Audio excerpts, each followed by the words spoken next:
Halo teman-teman semua, kembali lagi di sini bersama saya Novi, salah satu peserta Latsar CPNS Kemdikbudristek Angkatan 10 tahun 2022. Kali ini kita akan membahas tugas individu mengenai manajemen ASN dan Smart ASN. Nah, sebelumnya kita harus tahu dulu apa sih sebenarnya manajemen ASN itu? Manajemen ASN adalah kebijakan dan praktek dalam mengelola aspek manusia atau sumber daya manusia dalam organisasi, termasuk dalam hal ini adalah pengadaan, penempatan, mutasi, promosi, pengembangan, penilaian, penghargaan, disiplin, dan pemberhentian ASN. Lalu, Smart ASN adalah pegawai dengan kompetensi, kinerja, serta profesionalisme yang tinggi sehingga mampu beradaptasi dengan literasi digital dan semakin responsif terhadap perubahan dan pencapaian tujuan organisasi. Tugas yang diberikan dalam topik manajemen ASN dan Smart ASN adalah menentukan beberapa isu di instansi tempat saya bekerja yang erat kaitannya tentang pemberian layanan publik dan proses sistem kerja. Berikut ini 6 garis besar pembahasan isu pada video kali ini. Yang pertama, identifikasi isu. Yang kedua, menapis kualitas isu dengan menggunakan teknik APKL. Yang ketiga, menganalisis isu-isu terpilih dengan menggunakan teknik USD. Kemudian yang keempat, menentukan sebab akibat terjadinya suatu isu melalui diagram fishbone. Yang kelima, dampak apabila isu tidak segera diselesaikan. Dan yang keenam, rekomendasi solusi menurut gagasan kreatif saya. Langsung saja kita bahas yang pertama, identifikasi isu. Identifikasi isu merupakan tahap mengamati perilaku, fenomena, budaya yang ada dan terpantau. Beberapa isu aktual yang terjadi di instansi saya bekerja, yang menurut saya belum sesuai dengan manajemen ASN dan Smart ASN, yang berkaitan dengan pelayanan publik dan sistem kerja adalah yang pertama, kurang seimbangnya antara jumlah dosen PNS yang akan pensiun dibandingkan dengan dosen CPNS yang direkrut. Yang kedua, terbatasnya beasiswa melanjutkan studi S3 bagi para dosen. Dan yang ketiga, kurang meratanya akses jaringan internet di seluruh area instansi sebagai penunjang kegiatan belajar dan mengajar. Ketiga isu tadi kemudian akan ditapis kualitas isunya dengan menggunakan teknik APKL. Adapun kriteria teknik APKL antara lain yang pertama aktual, yang menandakan bahwa isu tersebut benar adanya dan hangat diperbincangkan di dalam kehidupan bermasyarakat. Yang kedua, problematik, artinya isu tersebut memiliki dimensi masalah yang kompleks. Yang ketiga, kekalayakan, artinya isu yang diangkat tersebut menyangkut hajat hidup orang banyak. Dan yang terakhir, kelayakan. Artinya, isu yang diangkat masuk akal, realistis, relevan, dan dapat dimunculkan inisiatif pemecahan masalah tersebut.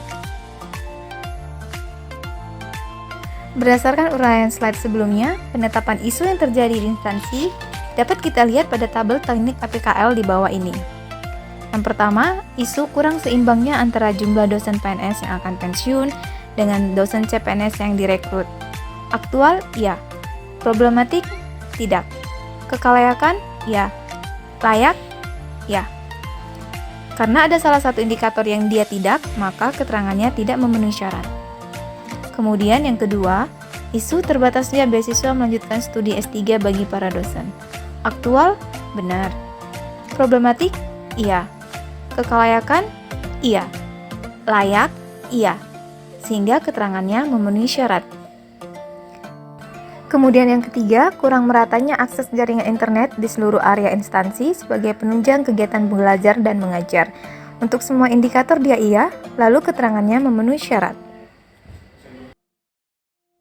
Berdasarkan tabel teknik APKL tersebut, maka dapat kita peroleh dua isu utama yang kemudian harus kita analisis lebih lanjut dengan menggunakan teknik USG. Isu yang pertama, terbatasnya beasiswa melanjutkan studi S3 bagi para dosen. Isu terpilih yang kedua yaitu kurang meratanya akses jaringan internet di seluruh area instansi sebagai penunjang kegiatan belajar dan mengajar. Kedua isu terpilih inilah yang akan dianalisis lagi dengan menggunakan teknik analisis isu USG dengan interval penilaian 1-5. Adapun kriteria teknik USG yang pertama, urgency, yaitu seberapa mendesak suatu isu harus dibahas, dianalisis, dan ditindaklanjuti. Yang kedua, seriousness, yaitu seberapa serius suatu isu harus dibahas yang dikaitkan dengan akibat yang ditimbulkan. Dan yang ketiga yaitu growth, seberapa besar memburuknya isu tersebut apabila tidak diselesaikan dengan segera. Nah, berikut ini tabel teknik analisis USG. Isu yang pertama, terbatasnya beasiswa melanjutkan studi S3 bagi para dosen. Untuk kriteria urgency, seriousness, dan growth mendapatkan poin 5. Sedangkan isu yang nomor 2, kurang meratanya akses jaringan internet di seluruh area instansi sebagai penunjang kegiatan belajar mengajar. Untuk kategori urgency dapat poin 5, seriousness 4, growth 5.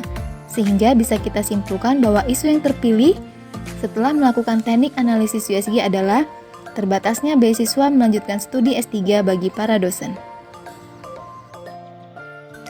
Untuk menjelaskan apa yang menyebabkan isu tersebut muncul, maka dapat kita gunakan sebuah pendekatan yang dinamakan dengan diagram fishbone dengan menggunakan kategori 4S. Yang pertama, surrounding. Yang kedua, system. Yang ketiga, skill. Dan yang keempat, supplier. Dalam tampilan diagram fishbone, hubungan sebab akibat atas itu tersebut dapat kita lihat pada gambar berikut ini. Surrounding yaitu institusi pendidikan vokasi awalnya tidak mewajibkan dosen untuk melanjutkan studi S3. Sistem, proses administrasi pencarian beasiswa belum berjalan maksimal.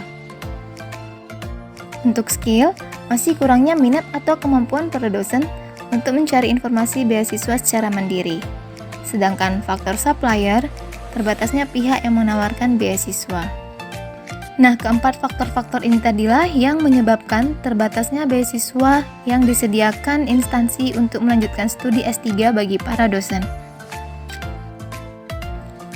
Berdasarkan uraian penyebab potensial yang telah dibahas tadi, berikut ini dampak yang mungkin terjadi apabila isu tersebut tidak segera diselesaikan. Yang pertama, hanya akan ada sedikit dosen yang ingin melanjutkan studinya ke jenjang S3 dengan biaya sendiri mengingat biaya studi S3 relatif mahal. Yang kedua, kompetensi dan pengetahuan dosen tidak akan berkembang secepat jika dosen tersebut dalam masa melanjutkan studinya, sehingga ilmu yang ditransfer kepada mahasiswa pun terbatas. Untuk mencegah dampak tersebut terjadi, berikut ini rekomendasi solusi yang bisa saya sampaikan. Yang pertama, instansi mengajukan proposal kepada pemerintah untuk dapat memberikan beasiswa dalam hal membiayai dosen-dosen berprestasi yang ingin melanjutkan studinya ke jenjang S3. Solusi yang kedua, instansi aktif memberikan informasi terkait beasiswa yang bisa di-apply secara mandiri oleh para dosen. Nah, sekian penjabaran isu manajemen ASN dan Smart ASN dari saya. Terima kasih.